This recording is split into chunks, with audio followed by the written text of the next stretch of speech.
It always begins with a silence that should not be there. The kind of silence that feels carved out of time, as if an entire chapter of the world had been lifted out while no one was watching. In the deep cores drilled from Greenland and Antarctica, researchers expect a steady rhythm of life. Pollen drifting across ancient winds, ash from distant fires, whispers of human movement carried on microscopic traces. But in the layers just before the Great Freeze, something thins, then fades, then falls into a quiet so absolute it unsettles even the most cautious minds. It is not a silence born from nature's cycles, nor the slow drifting patterns of climate. It is the silence of missing witnesses, the silence of an erased beginning. The accepted story says humanity was young then, scattered in small bands, struggling against the cold, barely leaving a footprint. But the soil beneath old shorelines tells a different story. It hints at settlements swallowed whole by rising seas, hearths where no tribe was supposed to live, tools that appear tens of millennia too early, and remnants of knowledge that should not have existed in an age defined by survival alone. One could dismiss each anomaly on its own, but together they form a constellation. Scattered points of light that trace the outline of something older, something far more complex, something the ice tried very hard to bury. And so, the contradiction grows. If humans were simple wanderers, why do traces of metallurgy appear in sediments predating the last glacial maximum? Why do cave systems show sudden, advanced symbolic structures that vanish just as abruptly as they appear? Why does the genetic record point to a severe bottleneck around the same window where the archaeological record falls suspiciously quiet? The more one searches, the more it feels as if the Ice Age did not simply arrive, but intervened. Scientists will tell you that climate can erase history effortlessly. A glacier advances, and thousands of years of human life are scraped away in a single breath of geological time. But what troubles researchers is not the erasure. It is the pattern. The absence is too symmetrical, too synchronized across continents, too precise, like a curtain drawn at the same moment across the northern and southern worlds. As if something happened globally, rapidly, and catastrophically, long before the Younger Dryas, long before the sudden meltwaters, long before the myths of fire and flood found their way into every ancient tongue. There are sites in Siberia where mammoth bones lie in chaotic spirals, as if violently sorted by forces no seasonal wind could explain. There are quarries in the Americas where human-crafted blades appear far older than any migration model allows. There are legends, soft-spoken, fragmented, of an age before the ice, where people mastered arts now lost, where cities stood along coasts that no longer exist, where sky and earth were torn open by something no one survived to describe clearly. These stories linger in the margins of folklore, too consistent yet too old to be dismissed as coincidence. And then there is the mystery of the melt. Around 14,600 years ago, global temperatures surged in an event known as Meltwater Pulse 1A. Sea levels rose as much as 20 meters in a geological instant. Whole landscapes vanished. If there had been civilizations or even concentrated settlements along those ice-free coastlines, and humans always settle near water, every trace would now lie under hundreds of feet of ocean. Not destroyed, simply hidden, waiting. This possibility troubles historians because it introduces a loop of questions with no comfortable answers. If something existed before the freeze, why did it disappear so cleanly? Was it a natural disaster so immense that humanity's memory collapsed along with it? Or was it a cycle, an old rhythm of rising and falling, building and forgetting, that repeats across deep time? The Earth has rebooted life more than once. Extinctions are not rare. But cultural extinctions, those are different. Those are deliberate in their silence. They leave behind not ruins, but absence. And perhaps that is why so many researchers feel an unease they rarely discuss openly. The closer they look at early human history, the more it behaves like a palimpsest, text written, scraped away, and overwritten again. The Ice Age becomes not just a period of cold, but a veil, a white sheet stretched over something older, and beneath it, faint impressions press upward, just enough to suggest what once was, never enough to confirm it. In recent years, a number of credible studies have questioned the abruptness of the timeline we accept. Some point to geological disruptions, others to unexplained genetic signatures, and still others to artifacts that seem to belong everywhere and nowhere. They may not prove the existence of a lost civilization, but they prove something more important. The story is incomplete. The story has seams. Even the oldest myths, Sumerian, Aboriginal, Inuit, Vedic, speak of a world that ended in frost and fire, where people retreated, hid, or were scattered. These accounts are not identical, yet they share motifs that should not align unless they were born from a shared trauma. They feel less like legends and more like memories frayed by time, retold by survivors who no longer understood what they had survived. And all of this returns us to the same soft question, the one that grows louder the more we explore the missing layers beneath the ice. If the world we know began after a cataclysm, then what existed before it? What knowledge? What structures? What understanding of the sky, the seasons, the stars? And why did it vanish so thoroughly that only the smallest clues remain, scattered like embers of a fire long extinguished? As this first part settles into your mind, the silence beneath the ice feels less like an emptiness and more like a message, a whisper caught within frozen time, asking us to listen not to what survived, but to what didn't. Somewhere in that absence lies the beginning of the mystery, the unanswered question that shadows every continent, every coastline, every layer of earth touched by the last great cold. And perhaps that is why the story remains so haunting. Not because of what is known, but because of what refuses to be known. The deeper the search, the more the Ice Age behaves not as an era, but as a boundary.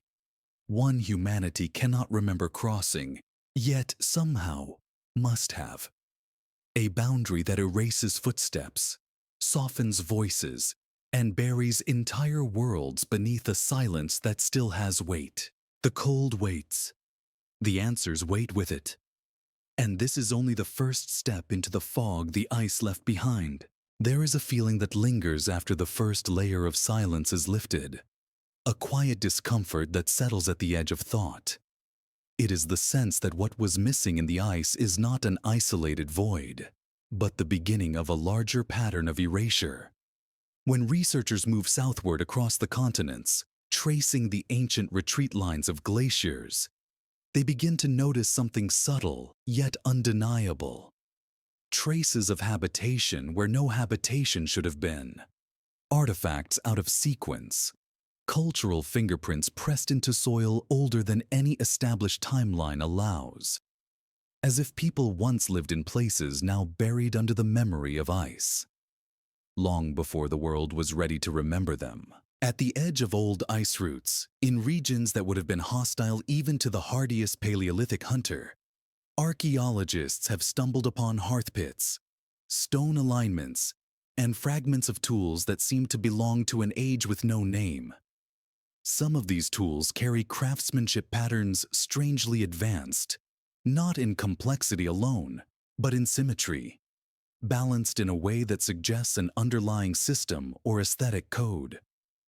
They appear briefly in one layer, then disappear for tens of thousands of years, only to reappear again in much later contexts, almost unchanged, as if the memory of how they were made traveled through time without the rest of the culture that birthed them. And then there are the coastal mysteries, the ones hidden beneath the shorelines that existed before the ice melted and the seas rose to swallow them. When bathymetric scans map the continental shelves, they sometimes reveal formations that resemble foundations, walls, or terraces. Most are explained by geology. Some are not. The ones that refuse explanation tend to lie far below the surface, too deep to have been altered by medieval shipwrecks or recent seismic disturbances. They sit in silence, either natural coincidences or the remnants of something forgotten. But the more of them that appear, the harder it becomes to treat each as coincidence. A common pattern emerges in these submerged regions. River systems that once flowed across plains now drowned, deltas that fed fertile valleys now lost, and shelf edges where large populations could have gathered. Humans always follow water, and water always buries its own history. It is in these drowned worlds that the first real contradictions appear. If people were living there before the melt, then they must have organized themselves, left structures, created networks. They must have learned to adapt to climates harsher than our simulations suggest. And above all, they must have been more than wanderers drifting through the empty cold. In certain layers of sediment off the coasts of India, Scotland, Japan, and the Americas, microfossil evidence suggests controlled fires, burning patterns inconsistent with natural wildfires. Fire at that scale implies settlement. Settlement implies knowledge. Knowledge implies continuity. And continuity implies a lineage interrupted by something immense. It is at this point in the research that the question begins to shift. Instead of asking what was there, scholars begin to ask why nothing survived. Ice alone cannot explain such symmetrical absence. Natural erasure is uneven. It leaves fragments, distortions, transitional traces. Yet the pre-glacial layers feel almost edited, shaved into smoothness, their edges too clean. Like a page torn out, leaving only the binding fibers behind. Further inland, on higher ground that escaped total inundation, ancient petroglyphs show shapes that do not belong to known animal species. Not fantastical creatures, simply out-of-place ones. Antler patterns inconsistent with reindeer but too elaborate for any local fauna. Silhouettes of birds with wingspans larger than any species that survived into the modern Holocene. Engravings of coastlines that match bathymetric reconstructions of prehistoric shorelines, not the ones visible today. These petroglyphs are not maps, not ceremonies, not myths.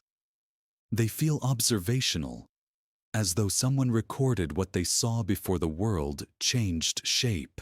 A small number of researchers have pointed out these anomalies quietly, cautiously, aware of the backlash that comes with suggesting a timeline older than accepted models. They find themselves walking a narrow path between traditional scholarship and the undeniable weight of evidence that refuses to fit. They do not argue for a missing civilization, only for an unacknowledged complexity in the human story. But even that modest proposal shakes the ground beneath the current narrative. Complexity implies variation. Variation implies divergence. Divergence implies that humanity did not rise in a single unified arc, but in multiple scattered bursts. Some extinguished long before others started. As the ice sheets expanded, they carved their path not randomly, but with devastating consistency. Whole landscapes were crushed into glacial till. Forests became silence. River systems shifted and vanished. If a people had lived along those ancient coasts or inland valleys, their homes would have been scraped away by walls of ice moving with the patience of continents. But even then, something should have remained. A shard of pottery, a stray engraving, a buried structure that escaped the glacier's reach. Instead, what appears is a ghost pattern, hints without bodies, suggestions without forms. And yet, here and there, evidence escapes the erasure. In the Altai Mountains, a tool horizon appears abruptly and then disappears just as quickly. In Patagonia, human presence seems to spike and collapse in cycles that do not match climate change alone. In Australia, ochre mines dating back more than 40,000 years show signs of organized labor, far older and more systematic than expected. These traces are small, but they bend the line of human history gently, persistently, as if urging us to follow a path half buried under time. The deeper the investigation goes, the more it seems that the end of the Ice Age was not a beginning but a recovery. A re-emergence after something older had already faded. A civilization need not be made of cities. It can be made of memory, tool-making systems, mythic frameworks, astronomical knowledge, or networks of trade and migration. If those systems were disrupted before the last glacial maximum, the survivors would have carried fragments into the post-glacial world, seeds of older patterns reborn in simpler form. This would explain the sudden bursts of innovation in the early Holocene, why pottery, agriculture, and symbolic art seem to appear not gradually, but in pulses, as if remembering instead of inventing. And still, the question hovers like frost in the air. What caused the collapse?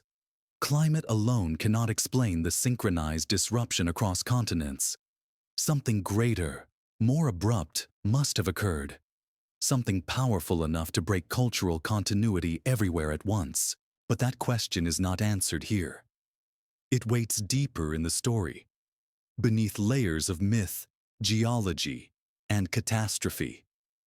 For now, all that remains is the sense of standing on the shore of a drowned world, staring into waters that hide more than they reveal, listening to the echo of footsteps that once traced coastlines now lost to time.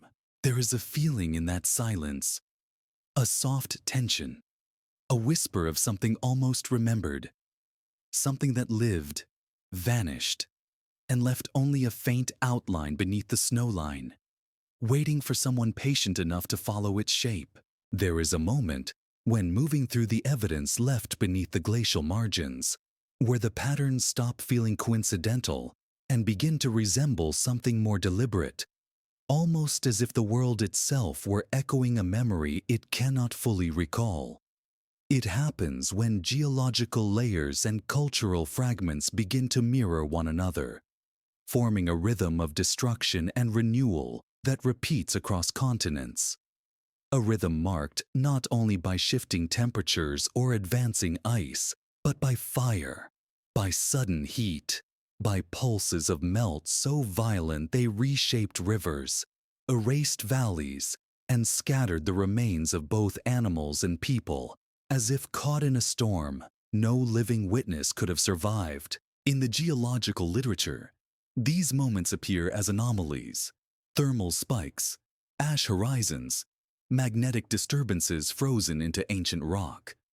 They are documented carefully, quietly, rarely discussed outside specialized fields. But when placed side by side, they begin to map a landscape of upheaval that stretches across tens of thousands of years, deeper and more violent than anything the stable Holocene has allowed us to imagine. Heat signatures appear where the climate should have been stable. Meltwater channels carve through terrains that should have remained frozen. And atop this unstable ground, human presence flickers, bright for a moment, then extinguished, then bright again in another region far away. It is in these patterns that the sense of rupture becomes unavoidable. Something broke the continuity of early human development long before the Younger Dryas, long before the famous global cold snap often blamed for the erasure of early cultures. Something burned, flooded, scattered, or shattered lives in ways that do not align with slow-moving climate cycles. Even conservative researchers admit the abruptness, not in their conclusions, but in their language. Phrases like rapid onset, unexpected surge, catastrophically brief, beyond modeled parameters.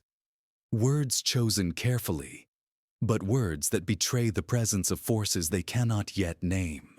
Around 38,000 years ago, a strange chemical signature appears across parts of Europe and northern Asia.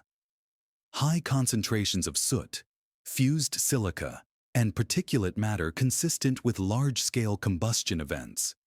Not volcanic, not biogenic, not typical wildfire residues either. Something hotter. Something that burned at temperatures higher than wood or grassland alone could have achieved. The pattern is patchy, uneven, but widespread enough to suggest atmospheric involvement. An event large enough to darken skies, influence temperatures, and challenge any community living beneath it. Then, as if in echo, genetic data reveals a contraction. A bottleneck among certain human populations that does not correlate cleanly with cold conditions. It is subtle, but present. A drop in diversity, a narrowing of lineages, as though survivors regrouped after a severe reduction in number. The timing aligns with the thermal anomaly, though no direct causal link is asserted. Science avoids speculation. But silence, too, is a kind of clue. Other signatures join the puzzle. Spikes in iridium, microspherules shaped by extreme heat, layers of magnetic grains that appear reoriented as if exposed to intense energy. None of these prove a single event, but they whisper of disruption, of fire in a time defined by ice. The contradictions compound slowly, quietly, until they form a picture that feels less like a natural cycle and more like the aftermath of something the Earth endured and slowly recovered from. Cultures that lived much later carried memories of a world transformed by fire from the sky. Aboriginal traditions speak of falling stars that scorched landscapes and reshaped rivers. Paleo-American lore references the long night of embers. Even early Eurasian myths describe battles between sky and earth, framed as stories of gods, but echoing something more physical. Airbursts, impacts, or cosmic fragments that detonated before touching the ground. These are not isolated myths. They are global motifs. And while mythology is not evidence, it is often memory wrapped in metaphor. In this context, the sudden disappearance of artistic traditions becomes even more striking. In France, the Chauvet and Cosquer cave systems show incredible symbolic sophistication. Animals, hunting scenes, abstract motifs that appear almost out of nowhere. Then, just as abruptly, the style changes or vanishes entirely. In Asia, early figurative sculpture appears in isolated bursts and then disappears for thousands of years. These shifts do not align smoothly with migration models or population turnover. They align with disruption, with trauma, with the kind of break that occurs when communities scatter, carrying fragments of culture into unfamiliar lands, where some threads are preserved and others fade into silence. The bones of mammoths, mastodons, and other megafauna tell a similar story. Many sites show kill patterns and butchery marks that suggest organized hunting strategies, far more coordinated than expected for supposed simple bands of humans. Yet these strategies vanish during certain catastrophic layers, replaced by chaotic accumulations of bones flung in unnatural orientations. These sites feel like snapshots of disaster rather than life.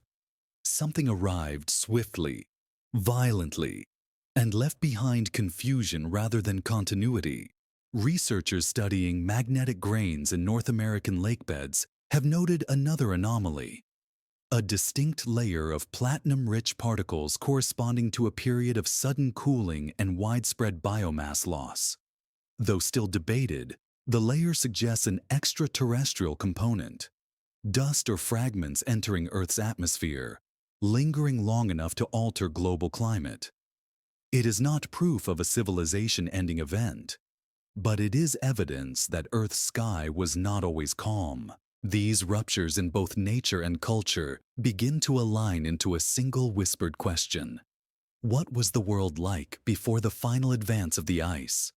And why does everything before that moment feel so fragile, so easily broken, so thinly preserved?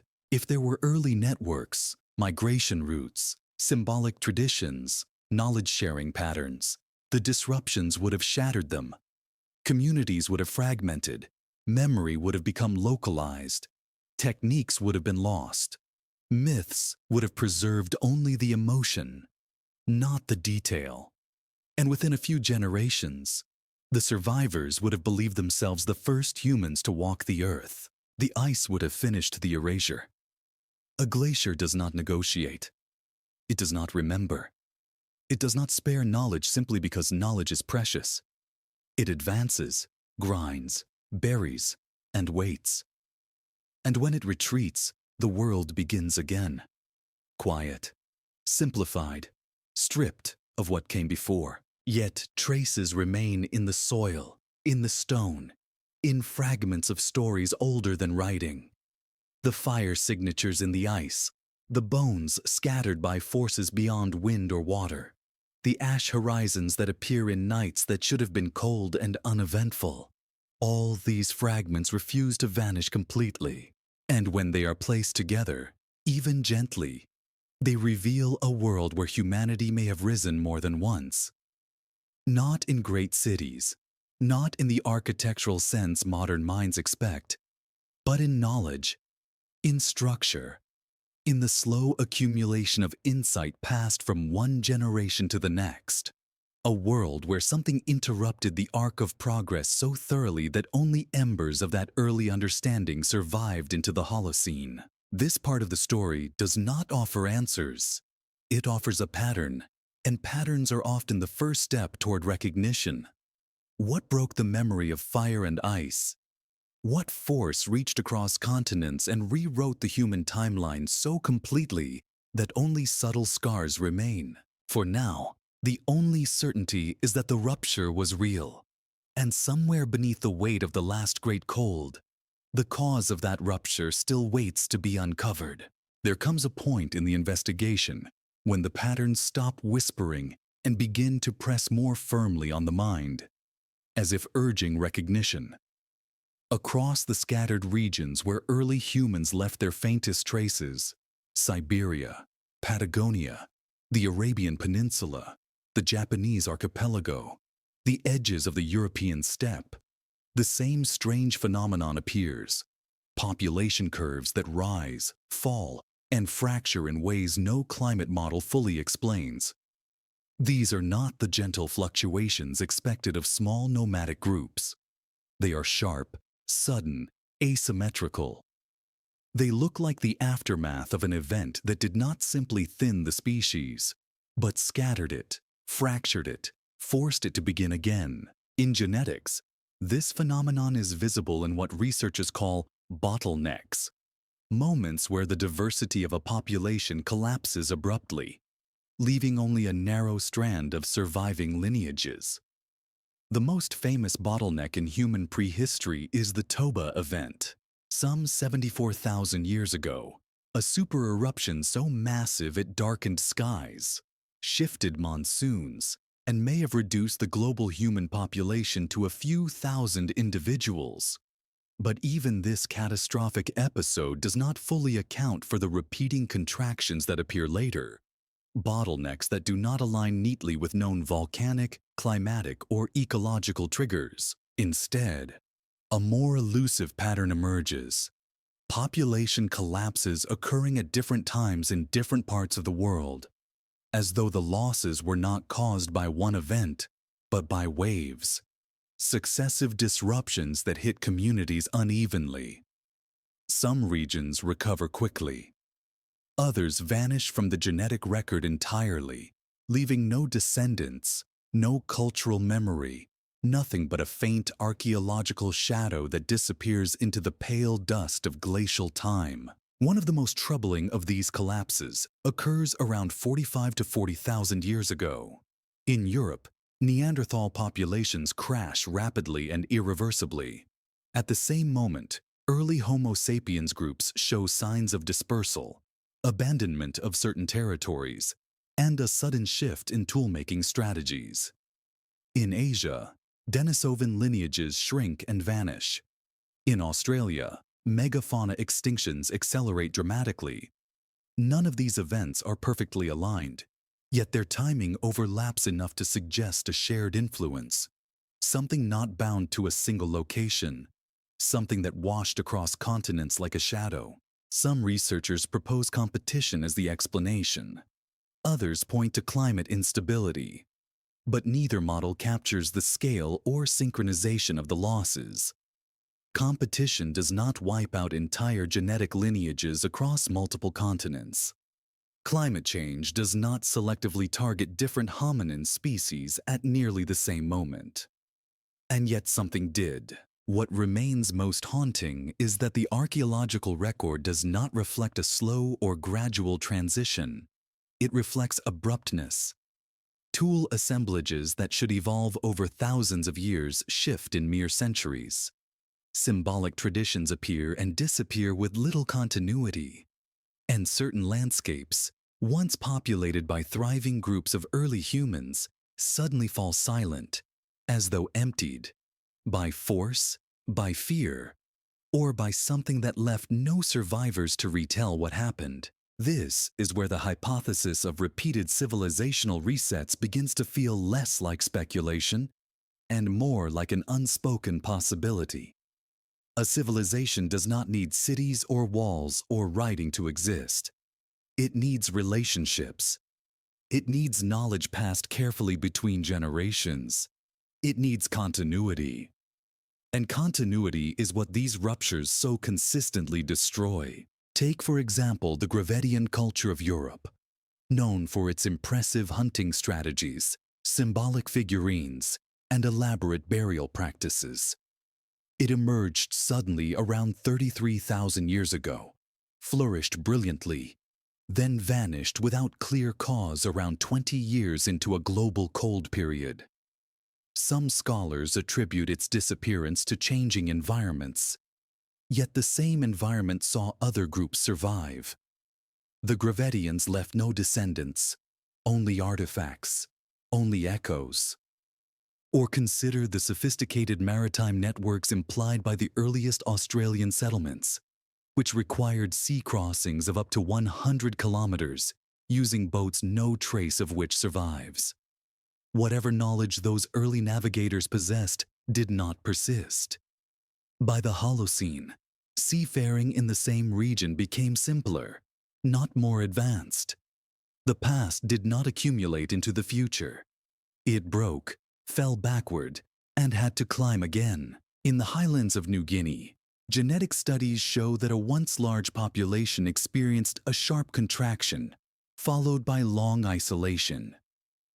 Something disrupted their ancestral structure so severely that the survivors became a closed genetic loop for millennia, carrying forward only a fraction of the diversity their ancestors once possessed. This collapse is mirrored in South America, where early groups show signs of dispersal followed by near-total replacement. Entire peoples, entire lineages, vanish from the record between one layer of sediment and the next. None of this proves the existence of advanced civilizations wiped away by ice. But what it does prove is even more unsettling. Humanity has been broken before. Not once, not twice, but repeatedly. In many regions, the story stops abruptly and restarts with no inherited memory, as though the survivors lived in the ruins, visible or invisible, of something they could no longer understand. This is where researchers begin to speak of ghost populations, ancestral groups inferred through genetic modeling, whose DNA exists only as fragments in modern genomes. These populations must have been large, because their genetic signatures appear across vast geographical distances. And yet not a single undisputed artifact can be tied to them with confidence. They are missing from the record, erased without explanation, their existence visible only in the molecular echoes carried by people alive today. One such ghost population, known informally as Population X, contributed DNA to both indigenous Australians and some Amazonian tribes. But there is no known migration path that connects these two regions clearly, no archaeological sequence that explains their shared ancestry.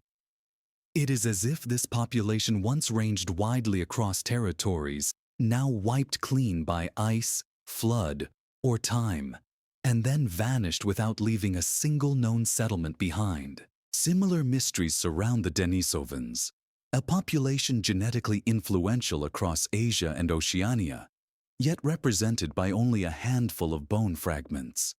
They must have been numerous. They must have been widespread. And yet everything they built, everything they knew, everything they left behind, is gone, as though washed from the world by a tide that carried memory with it. And this is where another contradiction emerges. Human expansion patterns after each bottleneck do not resemble the spread of a new species. They resemble recolonization. As if groups once dispersed by catastrophe later regrouped, ventured outward again, and filled empty landscapes that had once been known to their ancestors. It is not the birth of humanity. It is the return of humanity. But what did they return to? What echoes were left in the land? What stories survived in the dim recesses of myth? What scars in the earth reflected the same scars in the human genome?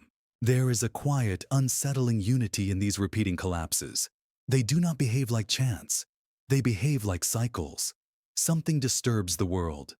Populations break, memory shatters, and the survivors rebuild not from progress, but from near zero, carrying forward only fragments, tools, songs, rituals that become the seeds of new cultures. As the layers are compared, continent by continent, the same unresolved question begins to hum in the background, like a low, persistent note. What force, natural or otherwise, could touch humanity everywhere at once, again and again, over tens of millennia? The answer is not within this part.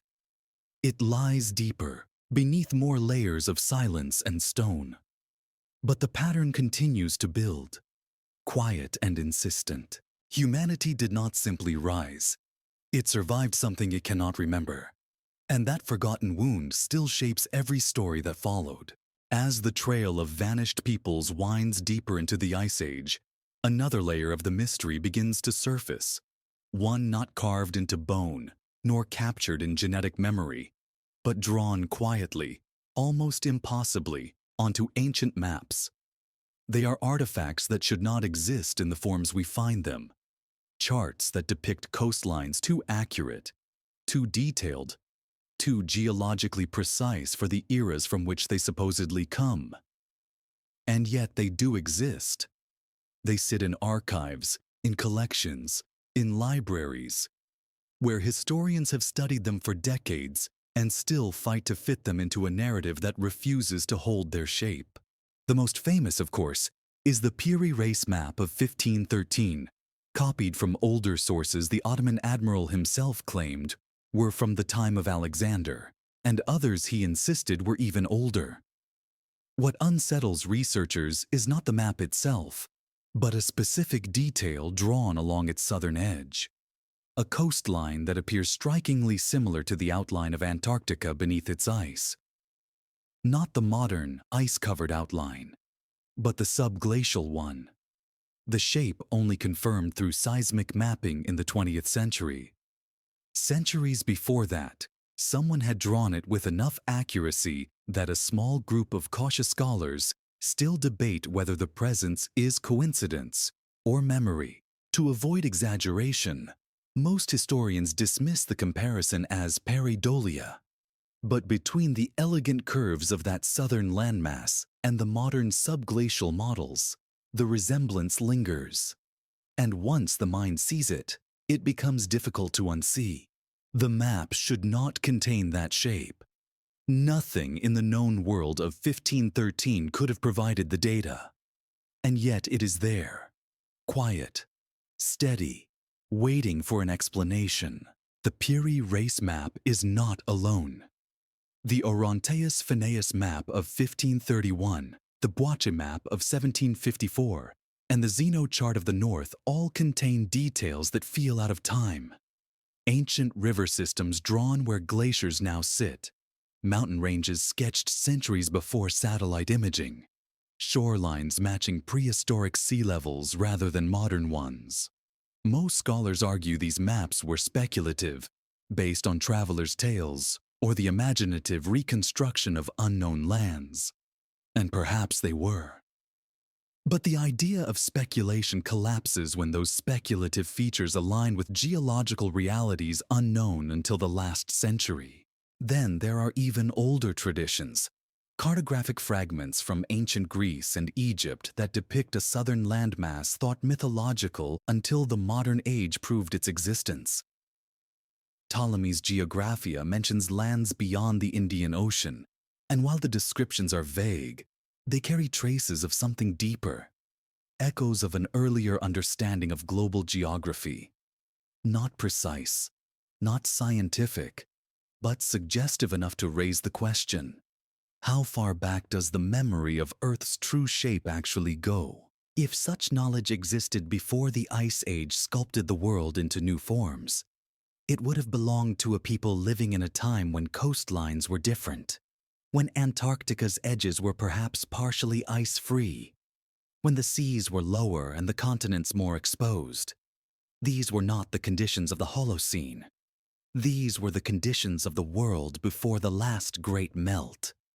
A world we barely know. Some researchers argue that early humans were incapable of long-distance navigation, let alone producing maps. But this assumption rests more on the absence of preserved artifacts than on solid evidence. We know that by 40 to 50,000 years ago, humans had already crossed open ocean to reach Australia, a journey requiring boats and navigational skill. Yet the boats themselves left no trace. Wood decays, rope disappears, knowledge evaporates when its keepers vanish. If ancient seafarers had charted coastlines or noted the shape of land masses, their maps would almost certainly have been lost to time, unless fragments survived in ways we no longer understand. This is where the controversy deepens. A small minority of scholars have suggested that the medieval and early Renaissance mapmakers were not inventing these strange southern lines, but copying them from sources so ancient they predated the civilizations we recognize today. Most academics reject this idea, not because it is impossible, but because the chain of transmission is unclear. And yet, chains of transmission need not be clear to be real. Human history is full of fragments copied across generations, preserved accidentally, stripped of their origins and meaning, yet carried forward simply because someone found them beautiful, or strange, or useful. The existence of these map anomalies does not prove the presence of Ice Age civilizations. But it does prove that our historical memory is incomplete, and that fragments of something older, whatever it was, found their way into hands that should not have possessed them. Then there is the question of how these maps depict features that only existed when sea levels were dramatically lower. During the last glacial maximum, vast plains stretched out where oceans now roll. Coastlines extended tens or hundreds of kilometers farther. Rivers carved channels now drowned in darkness. If a population lived during this era and mapped their world, their cartography would depict a planet very different from the one familiar to post-glacial humanity.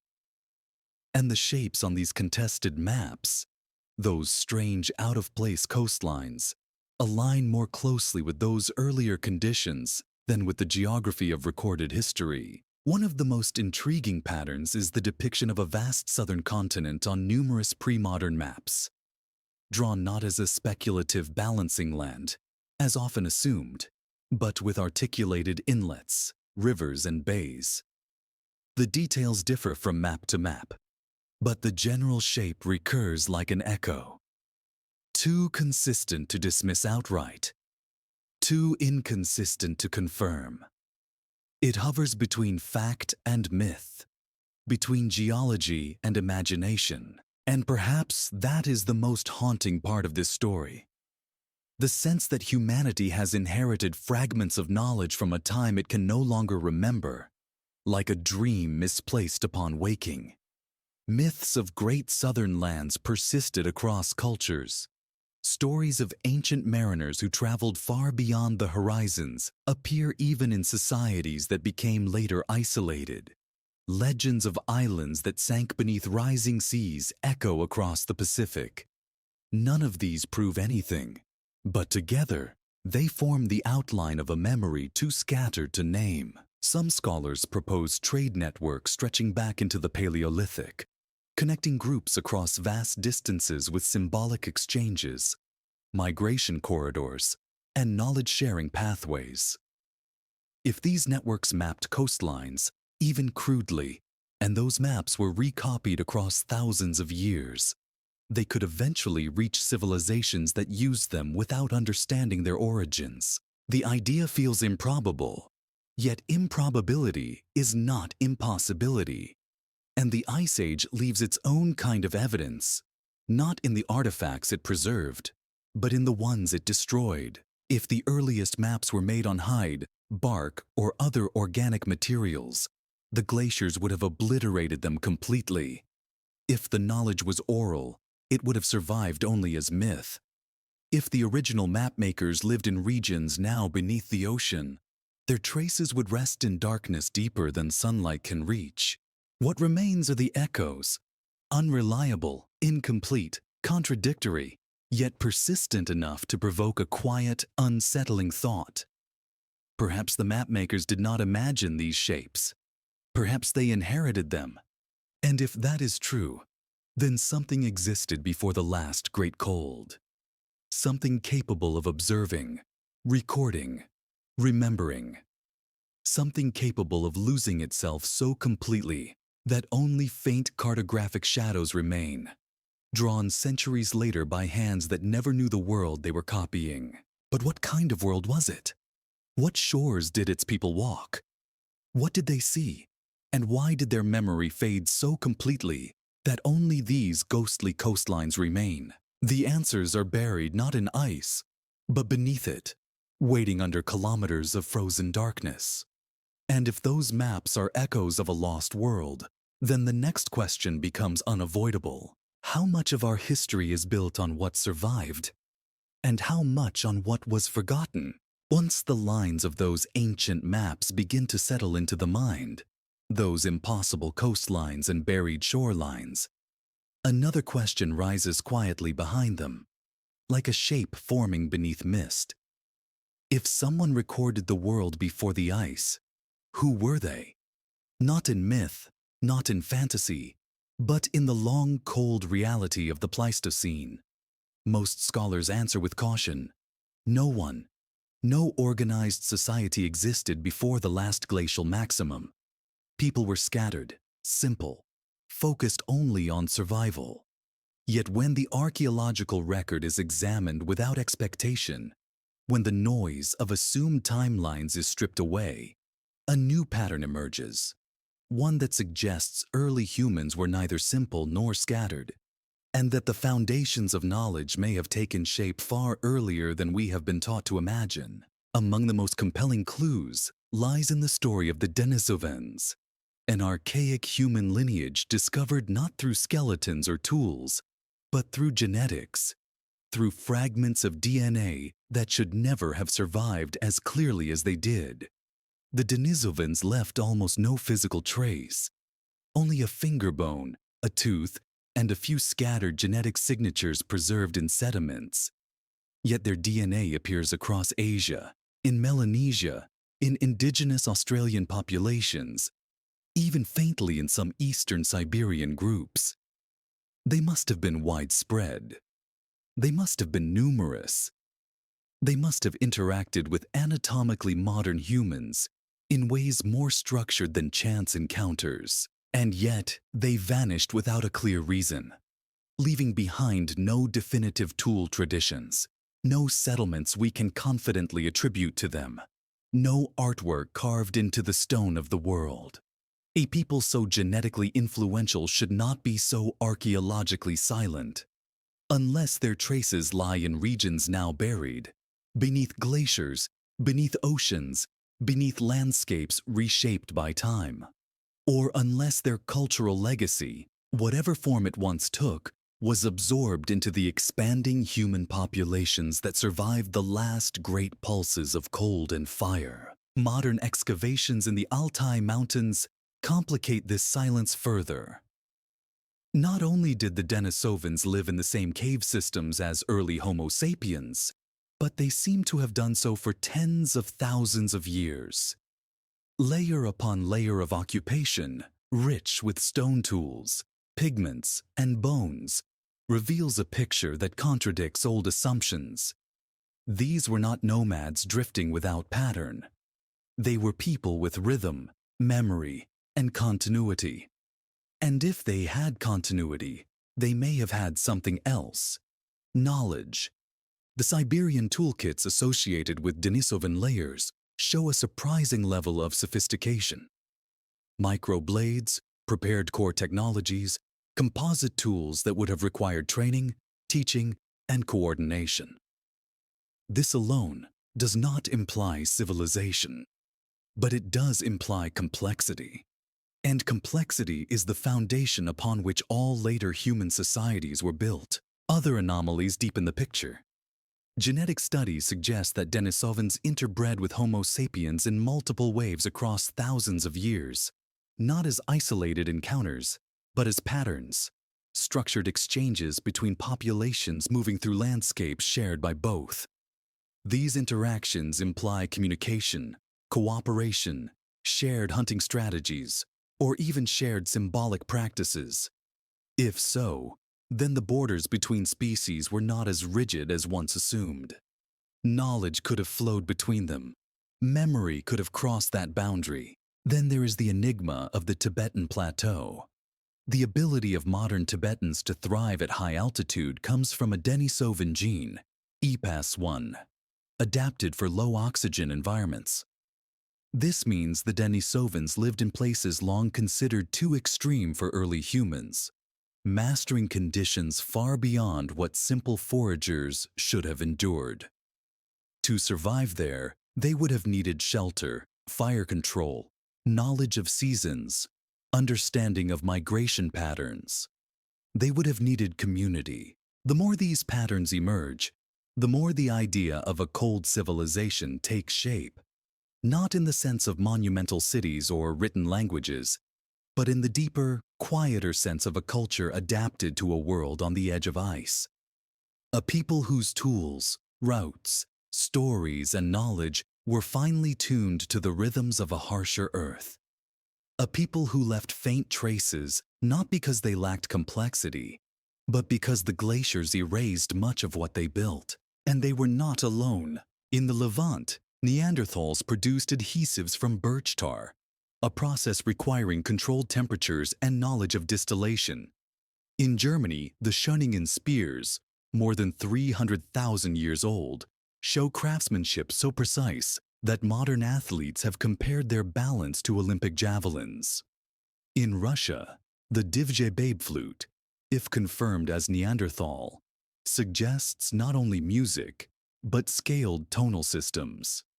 And in multiple cave systems across Europe and Spain, symbolic markings appear in layers predating Homo sapiens' arrival: circles, lines, hand stencils, pigments. These were not accidents. They were intention. Yet, none of these patterns accumulate. None of them grow into something larger. Each tradition appears briefly, shines, then vanishes, interrupted by cold, by environmental collapse, or by forces still not understood. The picture is not one of linear progress, but of cycles. Knowledge blooms, fractures, and is reborn elsewhere in new forms. One of the most haunting examples lies in the story of the Denisovan bracelet discovered in the Denisova cave, a polished green chlorite object drilled with a level of precision that startled even the researchers who studied it. The hole appears to have been made with a rotating tool at high speed. The surface is polished beyond what stone tools alone should achieve. It is dated to around 40,000 years ago.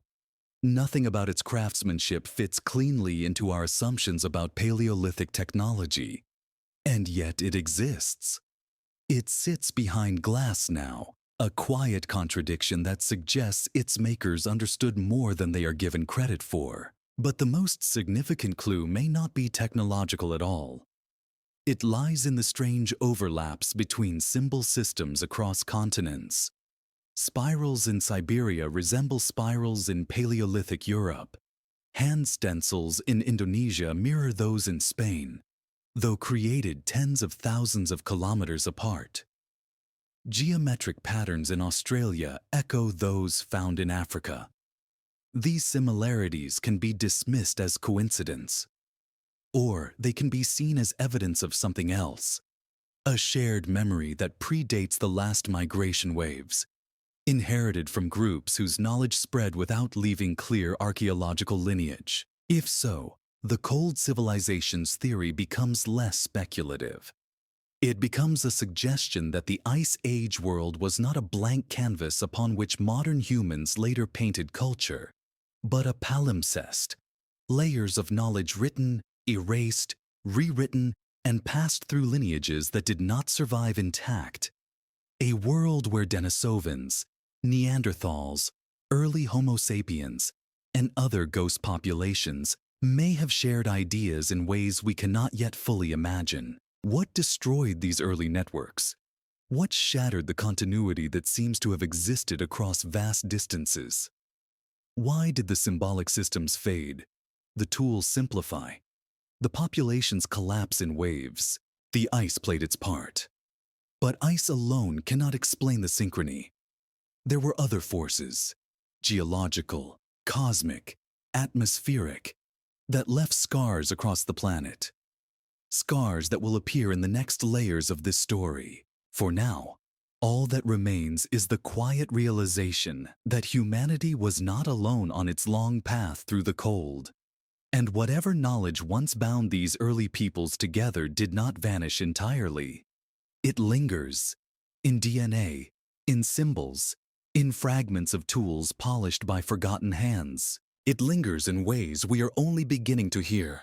As the trail moves from the high plateaus and cold caves into the drowned margins of the world, the mystery deepens into something heavier, more planetary.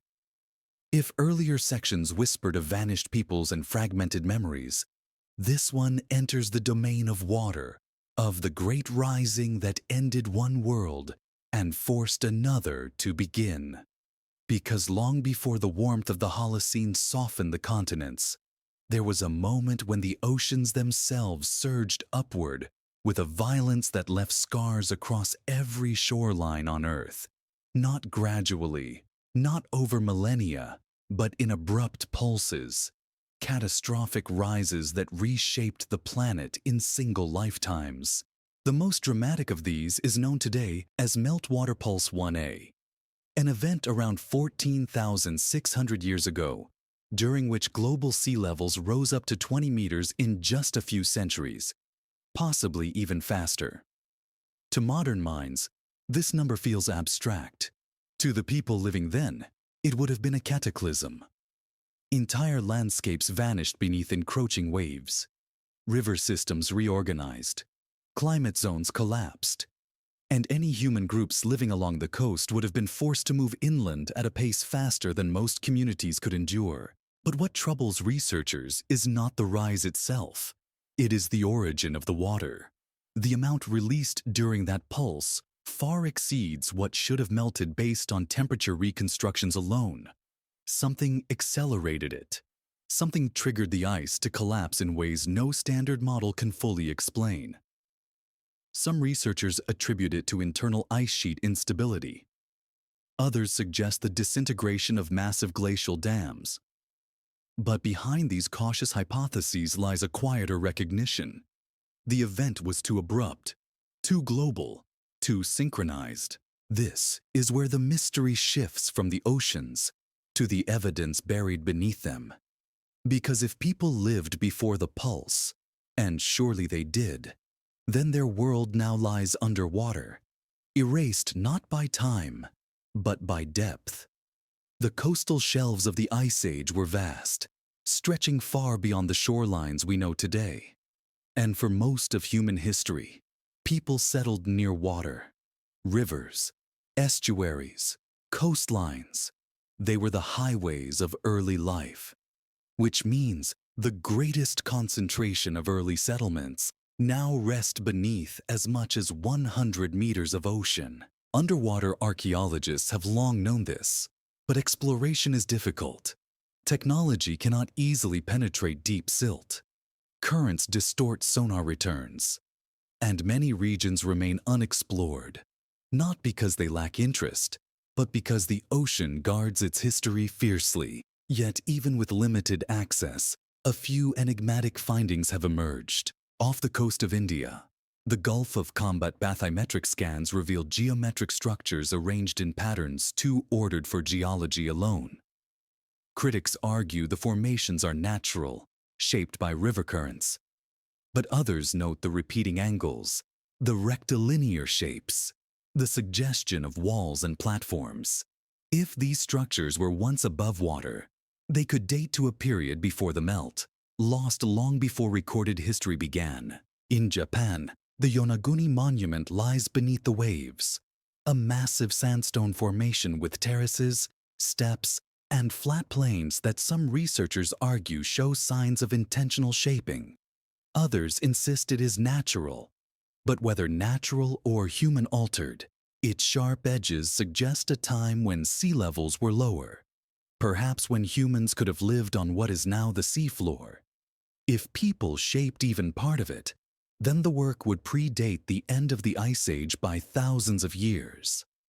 Off the British coast, Doggerland, a broad plain that once connected England to Europe, has yielded traces of hearths, tools, and bones from people who lived on what is now the bottom of the North Sea. Their world disappeared beneath rising waters, forcing them inland. The same pattern occurred on the Sunda Shelf near Indonesia, where an enormous lowland the size of Europe was drowned during the melt, leaving only the islands of Southeast Asia as reminders of the lost continent. In the Americas, submerged caves off Florida and Mexico have preserved human bones, stone tools, and ancient charcoal deposits. These caves were once dry. People moved through them, built fires in them, left offerings in their chambers. Today, they lie in darkness far below the sea, accessible only to specialized divers. Their existence alone proves that humans lived in places now drowned long before the Holocene reshaped the world. Each of these cases is controversial. Each can be explained traditionally, yet together they form a pattern that refuses to disappear. Humans lived on landscapes that no longer exist, and everything they built, created, or remembered on those landscapes vanished beneath the rising waters. This leads to another more troubling question. If people were already widespread enough to leave traces across these submerged regions, what else have we lost simply because it lies too deep to retrieve? Despite the silence of the deep, hints remain. Across multiple continents, myths describe great floods, not as metaphors, but as memories. Indigenous Australian traditions speak of shorelines racing inland. Pacific Islanders retell the loss of low-lying lands swallowed by the sea.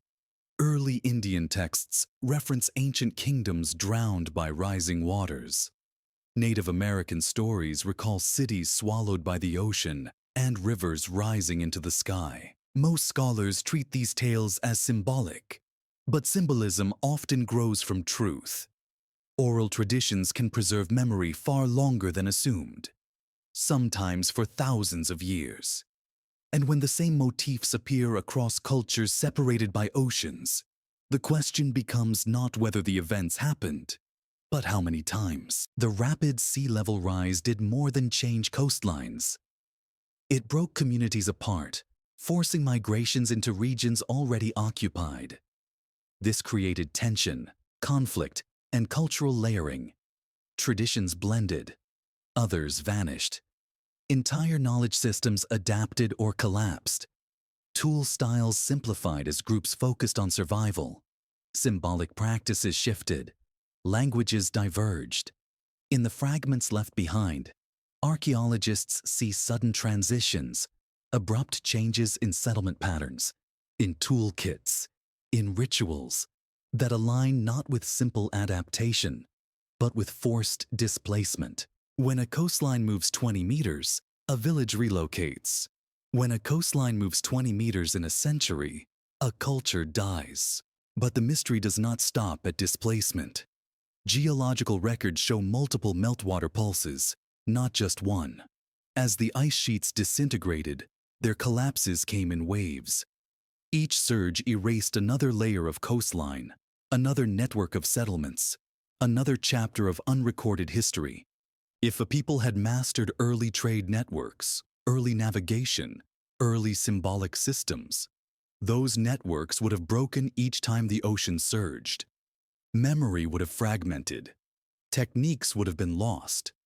Myths would have replaced knowledge. And survivors would rebuild not from continuity, but from fragments. This is the quiet foundation of the next mystery. The idea that the end of the Ice Age was not one catastrophe, but a series of them. Each rising of the ocean, a reset. Each drowning of a landscape, a loss of knowledge. Each collapse of a glacial barrier, a rewiring of the world's cultural memory. The people who witnessed these events did not leave written accounts, but they left patterns. In migrations, in genes, in symbols, in the ruins and artifacts found deep beneath the waves. Patterns that suggest that humanity's earliest stories were not about creation, but about survival. Not about beginnings, but about endings. And the most haunting question that emerges from these submerged worlds is the one that cannot yet be answered. If the ocean rose quickly enough to wipe out entire coastlines, what else went under with them? What knowledge, what settlements, what memories now rest in darkness, beyond divers, beyond sonar, beyond the reach of any modern hand? For now those worlds remain in silence. As the drowned continents fade into quiet darkness, another force begins to loom at the edge of the story, vast, invisible, and older than human memory. Because beneath the rising seas and the shifting coastlines lies a presence that has shaped Earth's history since long before the first humans walked its plains. A presence not born on the planet, but arriving from above, from the cold, silent spaces that surround us, and across the ancient strata, whether in Greenland's ice, in lake beds across North America, or in the deep sediments of Syria and South America. There is a faint shimmering signature that points to the sky as both a giver of life and a destroyer of worlds. If the previous part spoke of fire and water, this part speaks of light, of sudden radiance, sudden darkness, sudden transformation. Because scattered across continents lie chemical traces that suggest Earth did not always receive the gentle, predictable sunlight we know today. Sometimes the sky delivered something else: dust, heat, shock waves, and fragments of cosmic origin. These events did not always leave craters. Some exploded mid-air. Airbursts powerful enough to flatten forests, melt ice, ignite the atmosphere, and shatter the stability of vast ecosystems. One such event, well known today, is the Tunguska explosion of 1908. A blast that leveled more than 2,000 square kilometers of forest in Siberia. No crater, no impactor recovered. Only the silent evidence of unimaginable force. If such an event occurred in the deep past, and they certainly did, its effects would have been far greater. Forests would have burned. Ice would have melted. Climate systems would have shifted, and human groups living in the affected regions would have faced destruction with no warning, no explanation, no escape. This possibility becomes more unsettling when compared with the chemical signatures found in layers marking the onset of the Younger Dryas, a sudden global cooling event around 12,900 years ago. In these layers, researchers have found platinum anomalies, microspherules, nanodiamonds, soot, and magnetic grains, materials associated with high-temperature cosmic events. Some scientists argue these signatures reflect a fragmented comet or meteor shower interacting with Earth's atmosphere.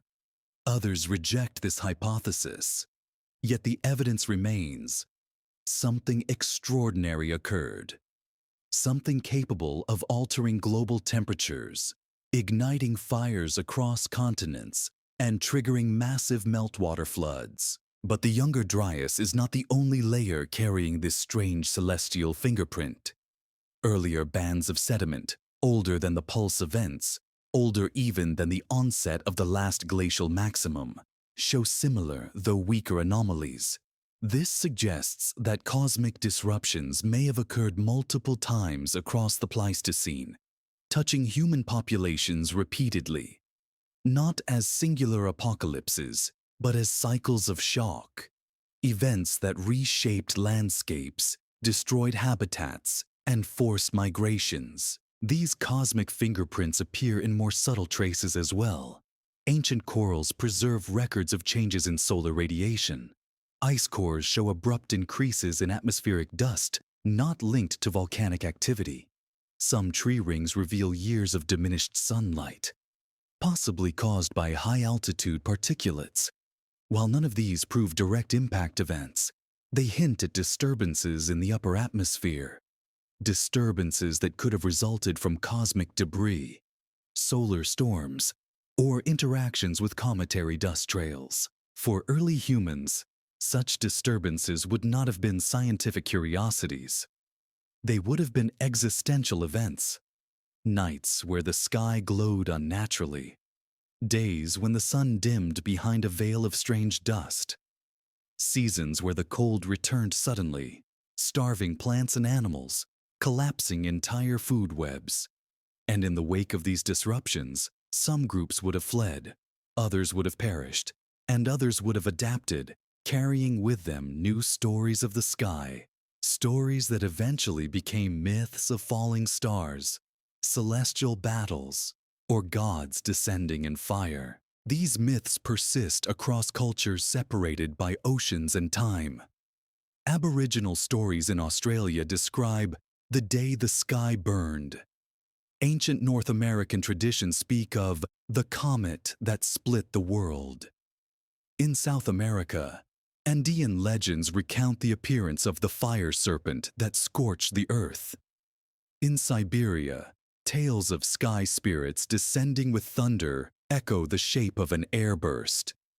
None of these stories prove anything scientifically, but they reflect a shared memory, a global fear of the sky. Such terror would have left marks not only on myth, but on migration patterns.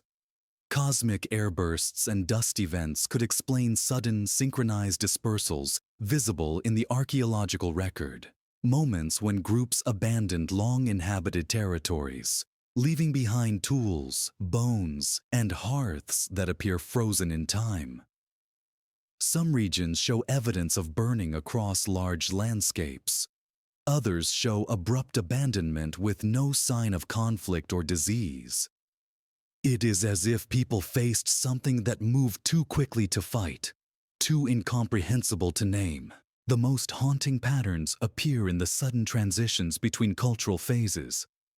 Consider the shift from Clovis to post-Clovis cultures in North America. For decades, archaeologists believe the Clovis people were the first inhabitants of the Americas. Their distinctive tools appear suddenly and vanish just as abruptly. Some have suggested that a cosmic event disrupted these early populations, contributing to both megafaunal extinctions and cultural dispersal. The evidence is debated fiercely, Yet the timing aligns with the Younger Dryas boundary layer, a geological horizon soaked in soot and cosmic particles. Similar disruptions appear in Europe and Asia. The Solutrean culture ends abruptly. The Gravettian disappears. Siberian tool traditions fragment. Australian populations rearrange. None of these collapses correspond perfectly with known climate shifts. They do, however, align with intervals where cosmic traces are recorded in ice and earth. This brings us to a deeper possibility, that early humans did not simply endure climate change. They endured trauma delivered from the sky, trauma that repeated across millennia, trauma that erased cultural continuity far more effectively than cold alone could achieve. Imagine a community thriving near the edge of a glacier. They know the land. They know the seasons. They know the stars. Then, one night, a light streaks across the sky, brighter than anything, larger than anything. It bursts before touching the ground. Heat sweeps across the plain. Fire ignites the forests. Animals flee. Winds change direction. Ash drifts into the valleys. Rivers flood with meltwater. The world does not end, but it changes, and the survivors must begin again. How many times could such a cycle repeat before memory collapses? How many generations until stories dissolve into myths, and myths dissolve into silence? This is the question that lingers as researchers examine the layered scars left in Earth's crust. If cosmic events struck repeatedly, they may have created a rhythm of destruction and interruption. Moments when early cultures were pushed back to survival, forced to abandon knowledge, forced to relocate, forced to erase the past simply by living long enough for the present to overwhelm it. One does not need a lost civilization to explain these patterns. One only needs continuity broken often enough, severely enough, that progress becomes fragile, easily shattered, easily forgotten. And yet, the silence between these cosmic signatures suggests something else as well. That humanity may have been capable of recovering, rebuilding, remembering, until the next shockwave arrived, until the next dust veil dimmed the sun, until the next streak of fire tore through the sky. It is this interplay between the vastness above and the vulnerability below that shapes the next chapter of the story. A chapter where stone, bone, and fire converge. A chapter where the sky becomes an active force in the erasure of memory. A chapter that leads deeper into the question that shadows the entire Ice Age. Were early humans building towards something we no longer remember, only to have the sky itself tear it away? That question waits in the next layer, beneath the soot and the silence. There is a strange poignancy in the way early human memory clings to stone and bone, as if these materials were chosen not merely for practicality, but for permanence, for the hope that something might remain when everything else was taken. Because after the fire from the sky, after the rising seas and the collapsing ice, there is another kind of silence buried in the Pleistocene record. Not the silence of vanished coasts or drowned valleys, but the silence of meaning, of symbols broken mid-sentence, of artistic traditions that appear with startling clarity, then shatter so completely that nothing of their logic survives. Archaeologists call this pattern symbolic discontinuity, and it is one of the great unresolved mysteries of early humanity. In the caves of Europe, we find masterpieces of ancient art, Chauvet, Lascaux, Altamira, rendered with skill and emotional depth that rival modern work. In Southeast Asia, hand stencils and animal depictions emerged tens of thousands of years earlier than expected. In Australia, vast galleries of ochre figures mark an unbroken lineage stretching far into the deep past. And yet between these moments of brilliance lie gaps, periods where symbols vanish, styles collapse, and cultural threads unravel before taking shape again in new forms. It is as though early humans were not learning how to create art, language, ritual, and structure, but relearning them over and over, each cycle rising from the ashes of the previous one, each cycle fading before it could reach its full arc. The Ice Age was not only reshaping landscapes, it was reshaping memory. One of the most haunting examples lies in the collapse of the Aurignacian culture in Europe. These early Homo sapiens produced some of the most exquisite ivory carvings in prehistory. Lion-headed figurines, flutes carved from vulture bones, geometric patterns etched with precision. Their symbolic system was complex, intentional, deeply expressive. And then, almost without transition, it disappears. Not gradually, not through slow transformation. It ends abruptly, replaced by new traditions that share some motifs but lack the underlying continuity. A similar rupture appears in Siberia. In the Denisovan layers of the Altai region, pigments and carved fragments suggest a symbolic world now lost. But in the layers that follow, after the cosmic disturbances and climatic shocks, the symbolic traces become scattered, faint, hesitant. It is as if something once known was forgotten, then remembered imperfectly, its logic broken, its meaning fractured. Even in regions untouched by glacial ice, the same discontinuity emerges. In the Australian Kimberley region, the Gwion figures, delicate, elongated human forms painted with ochre, appear suddenly with no clear precursors. They display movement, emotion, ceremonial attire. Then they vanish, replaced by entirely different styles. Their origins remain unknown. Their cultural context is lost. It is a symbolic system without a lineage, as though carried in memory from elsewhere, perhaps from a place now drowned, or from a people displaced by events too violent to preserve their stories. The question that arises is unsettling.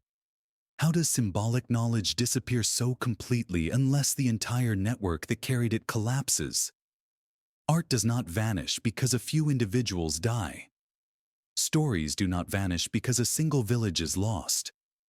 Symbolic systems vanish when a culture breaks, when its people scatter, when its rituals lose their context, when survivors must devote their lives to survival rather than expression. This becomes clearer when studying the distribution of musical instruments.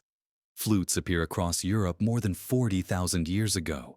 Some possess tonal precision, requiring an understanding of scales, resonance, and airflow. Yet music of comparable complexity disappears in later periods, only to re-emerge tens of millennia later in unrelated regions. The knowledge of crafting such instruments was not passed through an unbroken chain.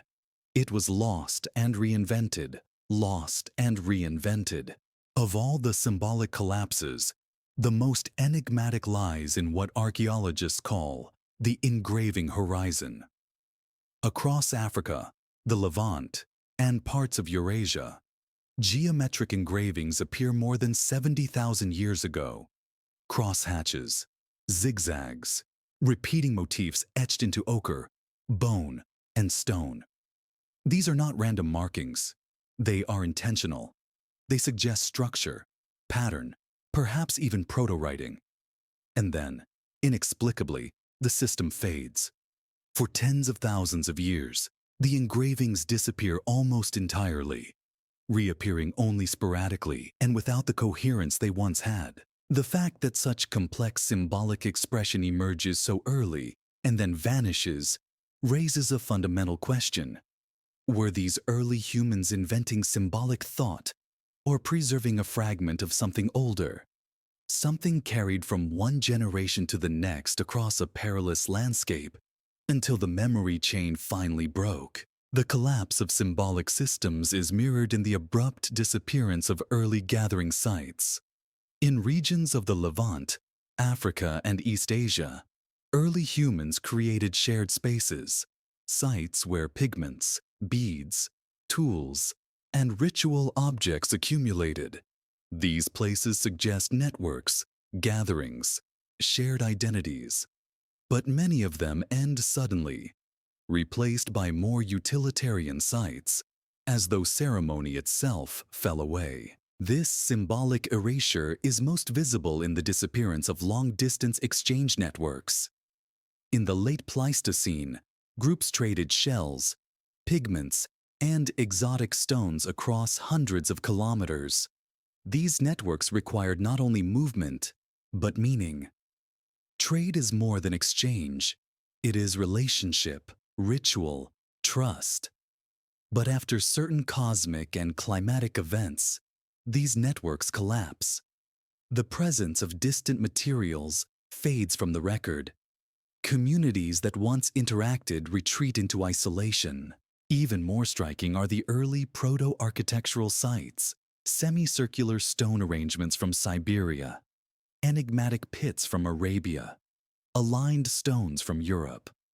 These structures do not resemble later monuments, yet they carry the same fundamental urges: to mark territory, to encode meaning, to create spaces of ritual or gathering. And like the symbols, they vanish abruptly. Some are unfinished.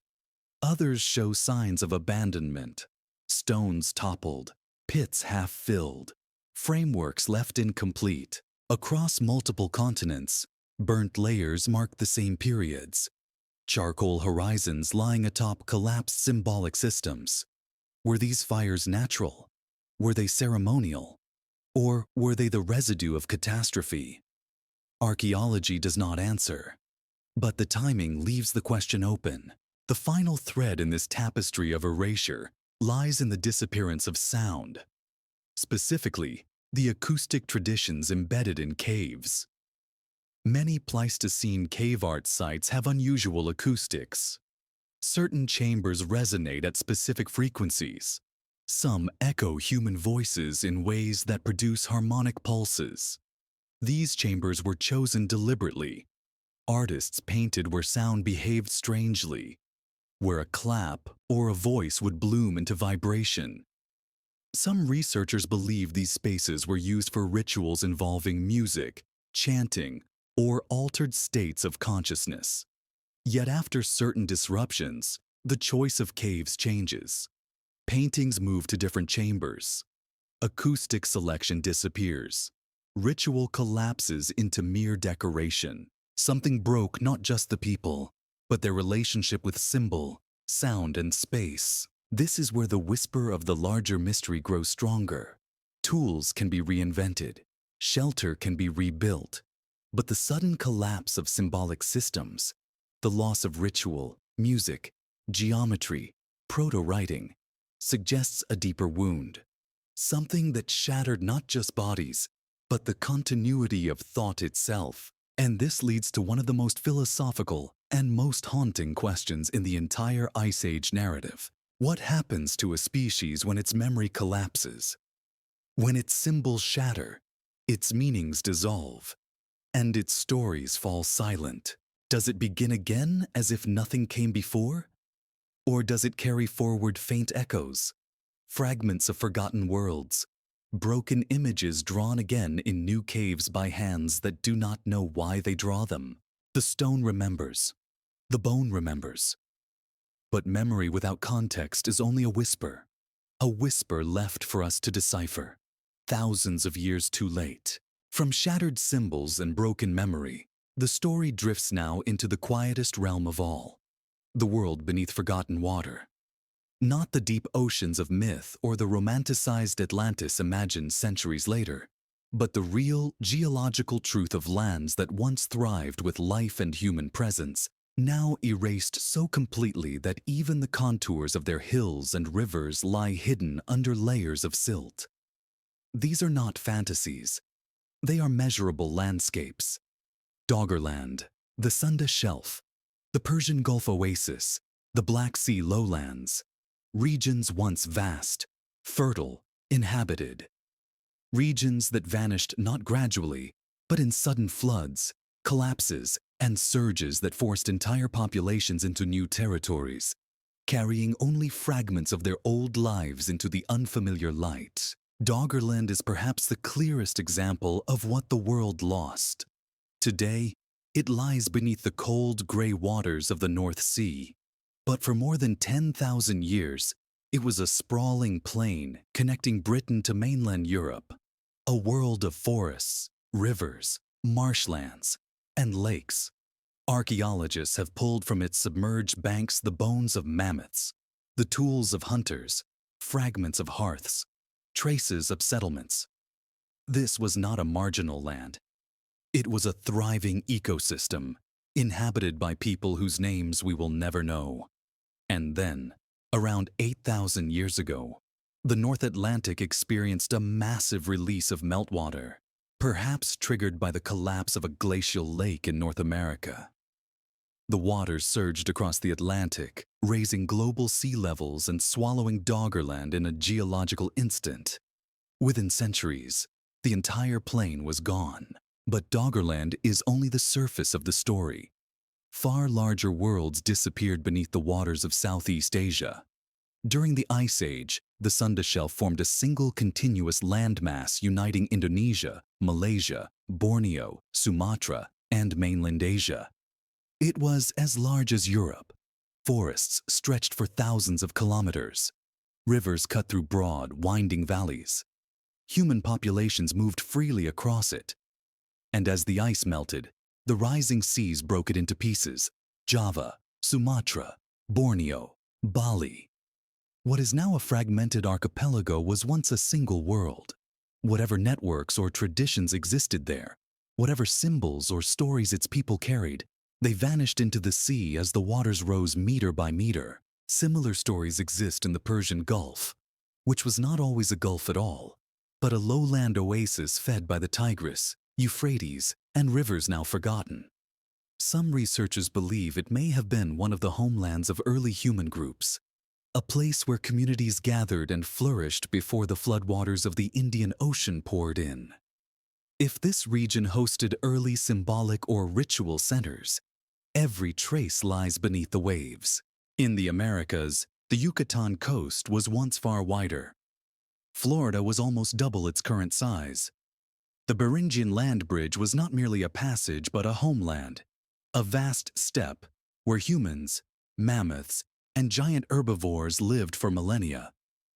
And in the deep caves of the Yucatan Peninsula, where cool air once flowed through dry chambers, divers have found the bones of early humans, people who walked those caves when they were above sea level. Their presence means that entire cultural landscapes now lie underwater, sealed away from archaeology by darkness, pressure, and time. One might argue that these submerged lands contain nothing more than simple camps, tools, and bones. But the patterns left behind suggest something more. The sudden abandonment of inland regions often corresponds precisely with the drowning of coasts, as though survivors fled and merged with groups farther inland. Genetic signatures appear and then vanish, replaced by new waves of migration.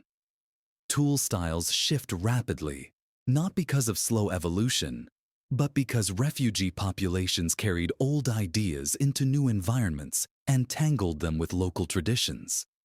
Even symbolic systems, the ochre rituals of southern Africa, the early geometric markings in the Near East, show changes that align not with climate shifts alone, but with forced movement. It is not simply that coastlines moved, it is that entire worlds dissolved. This dissolution is perhaps most visible in the Mediterranean, where the end of the Ice Age produced catastrophic floods.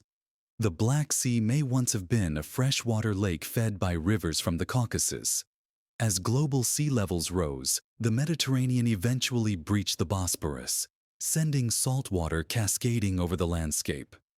The floodwater tore into the basin, raising water levels at a pace unimaginably fast, meters per day, according to some hypotheses. If settlements existed along those ancient shores, they would have been obliterated. If stories survived, they would have reached later generations as myths of a great flood. And indeed, such stories appear everywhere. The Sumerian tales of Ziusudra, the Akkadian epic of Atrahasis, the biblical flood narrative, Greek myths of Ogyges and Deucalion, the Indian story of Manu, the stories of Nuwa and Gojoseon in East Asia, indigenous American tales of deluge and renewal. These myths do not describe gentle rises in sea level. They describe sudden inundations, catastrophes that reset the world, erased civilizations, and forced re-beginnings. Of course, myth alone does not prove anything. But when myths of floods align with geological records of abrupt sea level rises, the silence between them grows thinner. And when those myths are paired with the archaeological evidence of drowned coastlines, displaced populations, and shattered symbolic systems, the possibility emerges that these stories are not fictions but memories. Distorted, yes, but rooted in real events that occurred before writing, before agriculture, before history began to accumulate in the way we understand it. The underwater ruins, those most debated pieces of this puzzle, add another layer of ambiguity. Off the coast of India, the alleged structures near the Gulf of Khambhat spark controversy with every sonar sweep. Off Japan, Yonaguni continues to divide experts between natural formation and human-modified monument. In the Caribbean, faint repetitive patterns beneath the sand hint at geometric shapes that some argue are roads or foundations. Scholars remain cautious. Some argue that natural processes can mimic structure. Others suggest partial modification. Still others insist there is no evidence of pre-Holocene construction anywhere on Earth. Perhaps they are right.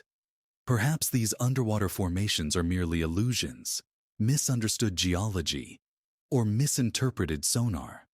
But even if every contested site is natural, the absence of clear ruins does not solve the mystery. It deepens it. Because the earliest human-built structures were never stone cities. They were wood, fiber, clay, bone, materials the ocean unmakes effortlessly. Entire symbolic systems could have flourished on the shores of Ice Age continents without leaving a single stone behind. And this raises the question that threads through every submerged plain and drowned valley. What kind of world can vanish so completely that only the absence of evidence remains? The archaeological silence beneath the ocean is not a dismissal. It is an invitation to consider that early humanity may have reached a level of complexity now untraceable, not because it never existed, but because its physical remains were swept away by rising seas, buried beneath shifting sands, or dissolved by salt water. A world erased not by neglect, but by the physics of water. All that remains now is the faint echo of what might have been. The shape of coastlines we will never see again. The memory of rituals performed on land now lost. And the migrations of survivors who carried only fragments of their old symbols into the new landscapes of the Holocene. These drowned lands are not a metaphor. They are real, and their silence is not empty. It is the silence of a world that ended, a world we are only beginning to imagine. There is a moment when tracing the submerged worlds and the broken symbols that preceded them, when the silence stops feeling natural. It begins to feel shaped, not by a single event, not by a singular catastrophe, but by the way the story of humanity was later told. Smoothed, trimmed, arranged into a line that moves cleanly from primitive beginnings to civilized outcomes. Yet the deeper one goes into the record, the more that line begins to fray. Not because the evidence is missing, but because the evidence disagrees with the narrative we have built upon it. This part lingers in that tension, the space where the past and the version of the past we teach begin to diverge. Modern history presents itself with confidence, a straightforward ascent. First tools, then fire, then art, then farming, villages, cities, writing, laws, empires. But the archaeological reality beneath that clean arc is tangled with contradictions. Innovations appear suddenly, with no clear precursors. Complex symbolic systems emerge in regions where populations were supposed to be small and scattered. Technologies rise, vanish, and reappear continents away. Knowledge seems to travel in pulses, not in slow diffusion. And at every turning point, just beyond the horizon of the established narrative, lies a disturbance. A climate anomaly, a genetic break, a migration wave, a flood, a fire, a silence. One of the most overlooked mysteries lies in the origins of agriculture. Textbooks often describe the dawn of farming as a logical step in human progress, the inevitable result of experimentation by hunter-gatherers who gradually settled down. But the first agricultural sites in the Fertile Crescent, in China, in New Guinea, and in Mesoamerica do not appear gradually. They appear abruptly, in clustered windows that overlap in time yet evolve independently. The dates are scattered across continents, and yet the shift from foraging to cultivation happens in parallel, as if triggered not by invention, but by necessity. As if something forced humanity to reorganize its relationship with the land. Some scholars propose climate stabilization at the start of the Holocene. But climate stabilization cannot explain why agriculture began in regions that did not benefit most from the shift. Nor does it explain the sudden genetic changes in domesticated plants, or why early farming communities show signs of population pressure, as though survivors were consolidating into fertile zones after the loss of coastal or lowland habitats. But it is not agriculture alone that challenges the accepted timeline. The rise of monumental architecture, Göbekli Tepe in particular, reveals a sophistication that should not exist for its era. Built over 11,000 years ago, before the earliest cities, before pottery, before metal, the site contains massive pillars carved with intricate reliefs, arranged in circular enclosures whose purpose remains unknown. Some pillars weigh more than 10 tons. The people who built it were supposed to be simple hunter-gatherers. Yet they mobilized labor, designed symbolic structures, coordinated quarrying and transport, and created an architectural language that appears suddenly, with no gradual development beneath it. The traditional response is to treat Göbekli Tepe as an anomaly, an extremely early example of ritual space. But anomalies have a strange way of multiplying. In Jordan, sites older than expected show signs of coordinated feasting and communal gathering. In Morocco, engraved stones suggest symbolic practices that predate agriculture by tens of thousands of years. In northeastern China, early monumental mounds appear far earlier than previously believed. Each discovery, taken alone, is manageable. Together, they push against the idea that complex social behavior arose late and slowly. But perhaps the deepest crack in the accepted timeline lies in the origins of writing. Because writing, we are told, began in Sumer around 5,000 years ago. Yet in caves across southern Europe, geometric signs recur with surprising consistency. Crosses, lines, spirals, ladder-like forms, appearing in contexts separated by thousands of kilometers. On the African continent, engraved ochre fragments from Blombos Cave show repeating motifs that look almost like notation. Tallies, sequences, deliberately structured marks. And in Siberia, artifacts bearing enigmatic symbols date far earlier than agriculture. None of these are writing in the formal sense, but they hint at proto-writing. Systems of encoding meaning that long predate the supposed dawn of literacy. So why does the accepted story still begin so late? Why does the narrative insist on a clean arc from primitive to complex? The answer is not conspiracy. It is simply convenience. A linear story is easier to teach, easier to standardize, easier to defend. But the true story, fragmented, cyclical, broken by catastrophe, is harder to fit into a timeline carved into stone. Another distortion emerges in the way migration histories are presented. Humans did not spread outward in a single wave. They moved, retreated, moved again, wave after wave, shaped by forces invisible in the traditional narrative. Climate shocks, cosmic events, and sea level rises that wiped out coastal populations. Genetic studies show layers of ancestry stacked atop one another, with ghost populations contributing to modern genomes from regions where no archaeological trace remains. Some of these populations diverged from modern humans more than 100,000 years ago, yet appear in traces scattered across Oceania, the Americas, and parts of Asia. Yet textbooks still offer a clean, simplified route out of Africa, into Eurasia, into the Americas. But the real story is far messier. Some groups left Africa and disappeared. Others interbred with archaic humans and left no direct descendants. Others returned to Africa.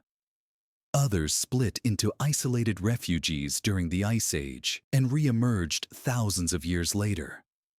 The genetic map looks less like a tree, more like braided rivers, continually merging, disappearing, reappearing. The rewriting of history began not with malice, but with necessity. Early scholars built narratives using the fragments available to them. They did not have access to remote sensing, genetic sequencing, deep-sea archaeology, or ice core records. They crafted a story that fit what they knew. But as new data emerged, data that contradicted the old model, the narrative stretched, expanded and bent, but never fully broke. And perhaps that is the true source of the gap, not an intentional erasure, but an inertia, a reluctance to rebuild the story of world origins from the ground up. Still, there are darker possibilities, not conspiratorial, but structural. When early empires wrote the first recorded histories, they did so with clear intent, to establish legitimacy, to anchor their claims in a lineage stretching back to divine ancestors and chosen origins. The earliest written chronicles already contain curated narratives, shaped to present a world that begins with their own civilizations. Anything older, anything inconvenient, was folded into myth or dismissed altogether. The deeper one follows this thread, the more it becomes clear that silence itself was inherited. The erasures we see in the Pleistocene may have been shaped by nature. The erasures in the Holocene were shaped by culture, by the stories later societies chose to preserve and the ones they chose to forget. And this leads to a quiet, unsettling possibility that the story we call human history is not the story of humanity itself, but the story of what survived. A story written by the few lineages who endured the last great resets. A story shaped by the landscapes left above water, by the symbols that managed to persist through collapse, by the handful of traditions that survived displacement. The real story, the world before the final melt, before the last cosmic shock, before the flood myths, remains scattered in fragments beneath the ocean, the ice, and the deserts. This is not a call to discard science or to embrace fantasy. It is an invitation to look again at the evidence without forcing it into a tidy arc, to consider that the past was deeper, stranger, more broken, and more cyclical than we have allowed ourselves to imagine.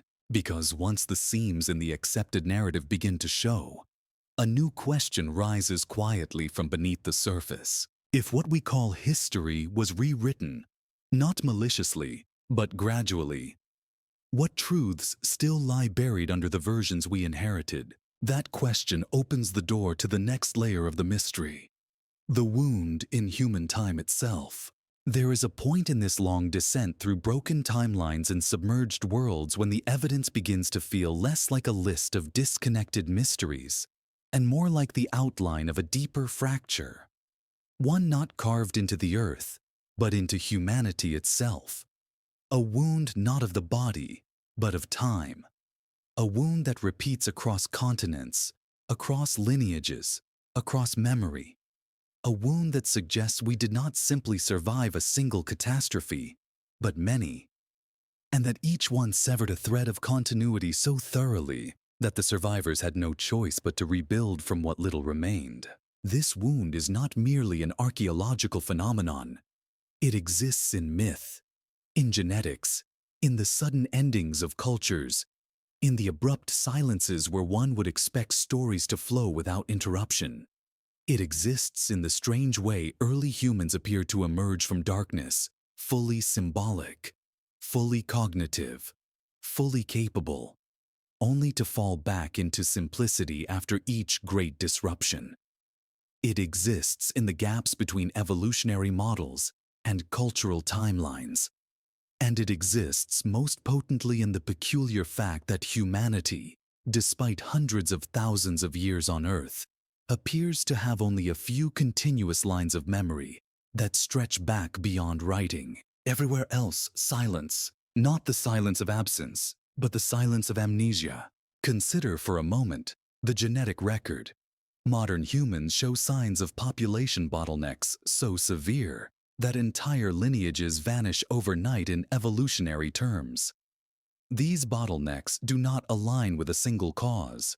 Some correspond to volcanic winters, others to sudden climatic reversals, others to unexplained declines unrelated to environment. Each bottleneck represents a moment when memory itself thinned, when the diversity of human experience was reduced to a single thread carried forward by those who survived. Now consider the archaeological record. Flourishing cultures appear abruptly, symbolic, expressive, organized, and then collapse. Not slowly, abruptly. Their successors often lack the complexity of those who came before. It is as if knowledge was not passed through an unbroken chain, but was repeatedly interrupted, shattered, and forced to begin again. The world's earliest art traditions show this pattern vividly. The symbolic sophistication of Upper Paleolithic Europe fades into simpler, more utilitarian styles after climatic shocks. The ornate engravings of Africa's earlier periods disappear for tens of thousands of years. Even early architecture, foundations, alignments, semicircular structures, appears in bursts separated by long intervals of absence. Knowledge emerges, collapses, emerges again. A rhythm of forgetting. But the wound is not only biological or material. It is also spiritual, encoded in the earliest myths. The stories cultures tell not to explain the world, but to remember what they cannot fully articulate. Across continents, across peoples with no shared language or ancestry, appear stories of golden ages followed by destruction, eras of knowledge lost, cycles of rise and fall, worlds renewed after fire, after water, after darkness. These are not historical records. They are emotional memories, the imprint of trauma passed down until its details dissolved, leaving behind only archetypes: the flood, the fire, the night, the wandering, the rebirth. One sees this imprint in the story of the Hopi's previous worlds, destroyed by imbalance, in the Sumerian king lists, where dynasties before the flood stretch impossibly long, in the myths of ancient India, where previous yugas rise and fall over and over, in the tales of the Maya, where multiple attempts are made to form humanity before the final, fragile version survives, in Aboriginal Australian stories that describe vanished coastlines tens of thousands of years before they were drowned. Memories older than writing, older than agriculture, older even than the idea of history. These myths do not describe a single lost civilization. They describe recurring ruptures, humanity rising toward complexity again and again, only to be forced back into simplicity by forces beyond its control. This is the wound in human time. To understand it fully, one must step back from specific events. The floods, the fires, the cosmic intrusions, and instead follow the deeper pattern of what each event accomplished. Not merely destruction, but severance. Not merely loss, but forgetting. At certain moments in prehistory, the archaeological record goes quiet, not because no one lived, but because the continuity of their traditions broke. After a major disruption, symbolic systems collapse. Toolkits simplify, networks shrink, long-distance exchange ceases, ritual dissolves, population shrinks. And when humans re-emerge in the record, they appear changed. Not evolved, not advanced, but reset. It is this reset that shapes the next tens of thousands of years. The clearest evidence of this lies in the profound gap between the cognitive capacities of early humans and the cultural expressions that survived into later eras. Anatomically modern humans existed more than 300,000 years ago. Their brains were as capable as ours. Yet the record of continuous symbolic culture does not begin until far later. And even then, it is punctuated by collapse after collapse. This disparity suggests that the potential for complexity existed long before complexity became sustainable. Something prevented the sustained accumulation of knowledge. Something kept resetting the trajectory. Climate alone cannot explain the timing of these resets, nor can competition between hominin species, nor can migration alone. Instead, the pattern suggests that humanity lived in a world where long-term stability was rare, where sudden environmental changes, cosmic disturbances, and catastrophic sea level events repeatedly severed the fragile threads of memory that early societies relied upon. Every reset did not simply remove people from landscapes. It removed their context. A story without context becomes myth. A technology without context becomes a curiosity.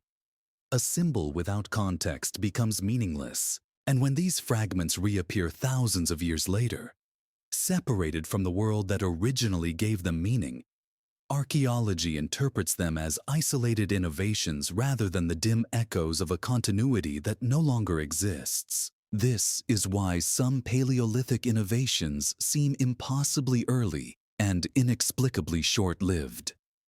The people who carved lions into ivory, who painted bison with breathtaking realism, who engineered pigments durable for tens of millennia. These people were not outliers. They were inheritors of a memory now lost. Their sophistication was not anomalous. The lack of continuity is the anomaly, the result of collapse, not its absence. This wound in human time also reveals itself in the strange mismatch between early seafaring capabilities and later ones. The people who reached Australia 40 to 50,000 years ago clearly possessed knowledge of navigation, boat building, and long-distance voyaging. Yet for tens of thousands of years afterward, similar feats are rare or absent.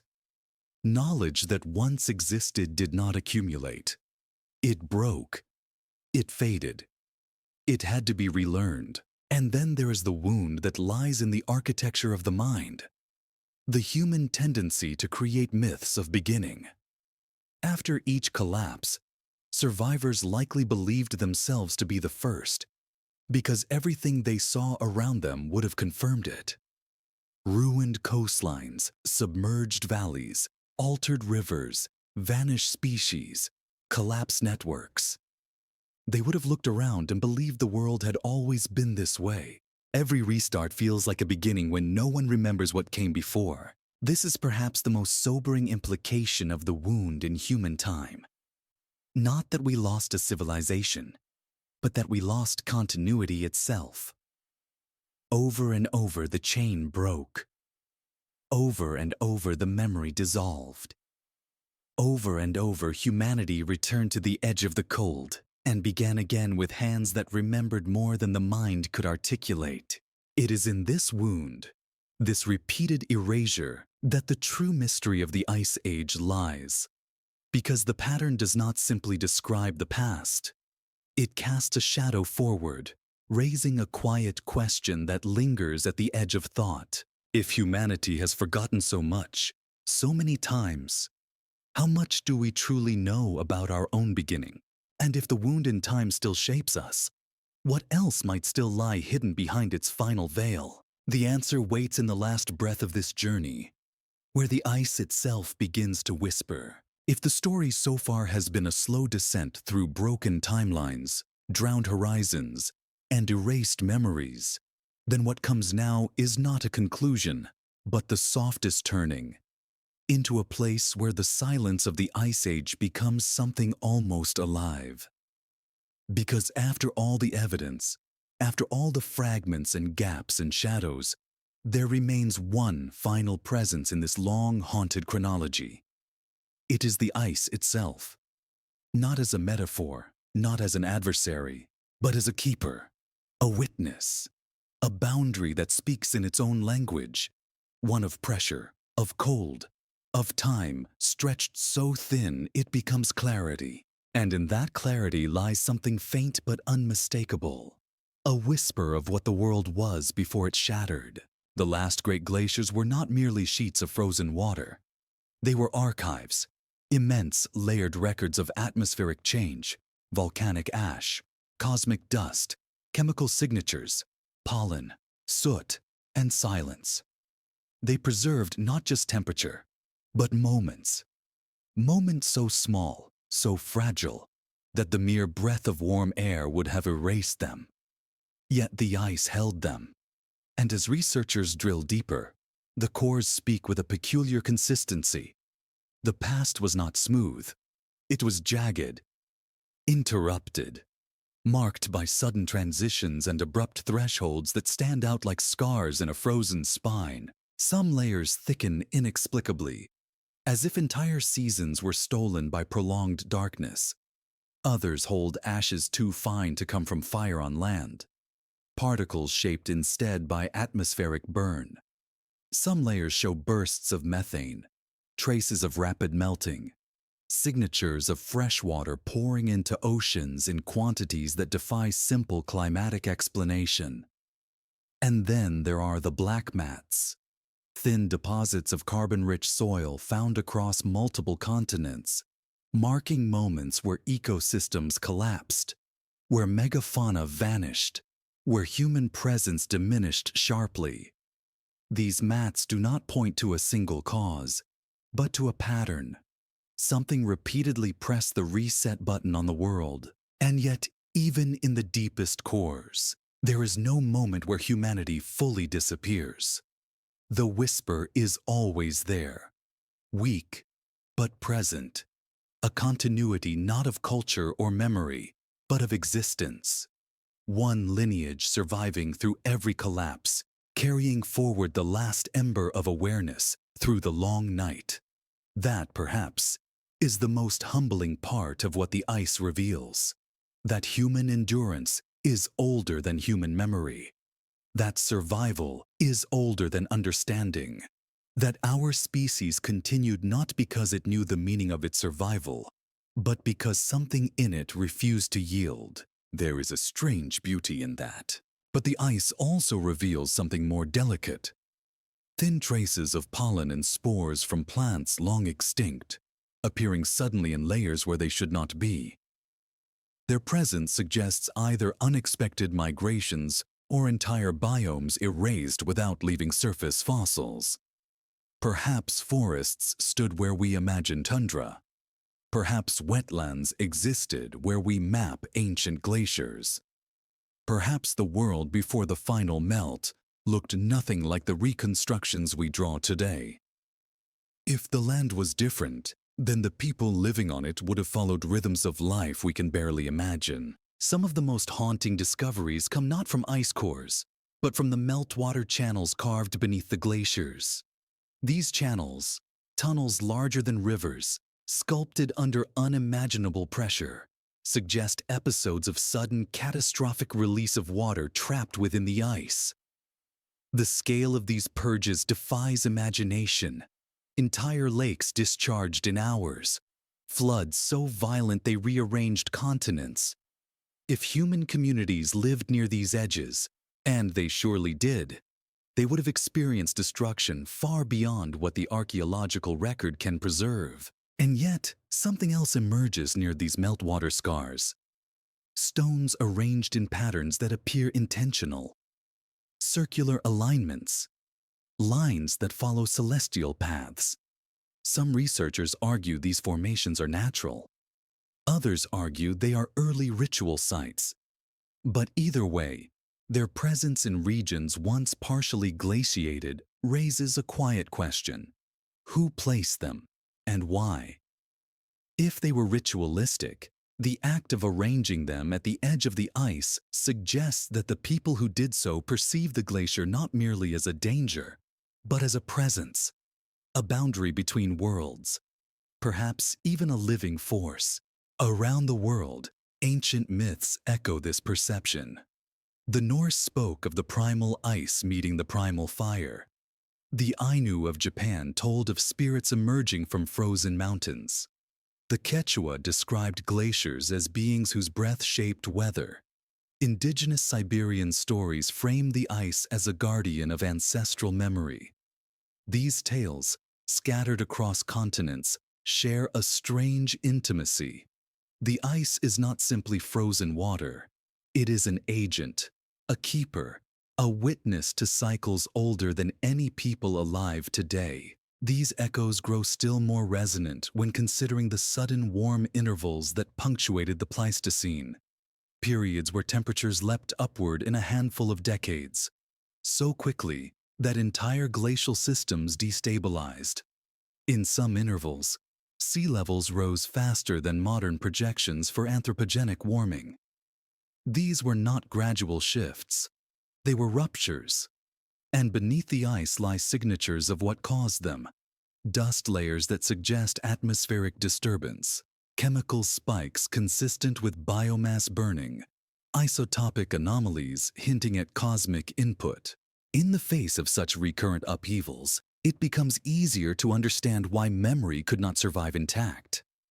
A culture may endure famine, drought, conflict, but few can endure the erasure of their entire landscape, the drowning of their homeland, the collapse of ecosystems, the scattering of their people into distant refugees. Each event would sever another thread. Each collapse would shrink the chain of inheritance. Each generation would be further removed from the world that preceded it. And so the ice becomes not only a witness, but a boundary, a thin, cold veil separating us from a world we can no longer remember. A world that may have been more complex than our textbook timeline allows. Not in the sense of lost cities or vanished empires, but in the deeper sense of accumulated understanding, of symbols, rituals, knowledge, and landscapes now erased. What remains to us are fragments, a map that should not exist, a tool shaped with unexpected precision, symbols that appear too early and vanish too suddenly, genetic echoes from peoples whose bodies left no trace, stories of floods older than writing, migrations that defy simple explanation, bones arranged in patterns that hint at ritual, a bracelet polished beyond expectation, hands stenciled on cave walls and continents separated by oceans. None of these fragments are proof of a lost civilization, but together, they hint at something far more haunting. That humanity once walked toward a horizon of understanding, again and again, only for the world to be reset before the journey could be carried to completion.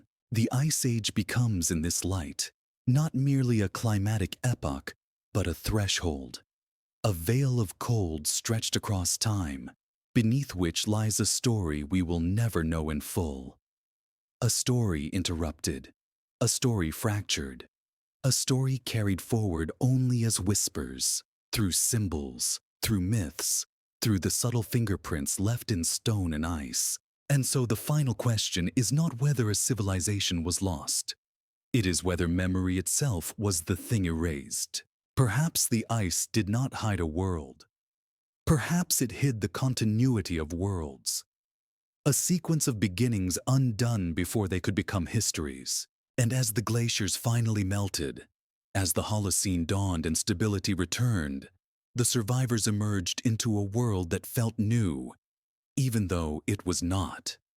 They carried fragments of songs without origins, symbols without meanings, fears without explanations, stories without context, echoes of ages erased by cycles they never understood. In the end, the Ice Age whispers not of what was, but of what was lost, not of a single forgotten epoch, but of the fragile nature of memory itself. And perhaps that is the deepest mystery of all, that humanity is far older than the story it tells. And the silence beneath the ice is not empty, but full of answers we are no longer able to hear.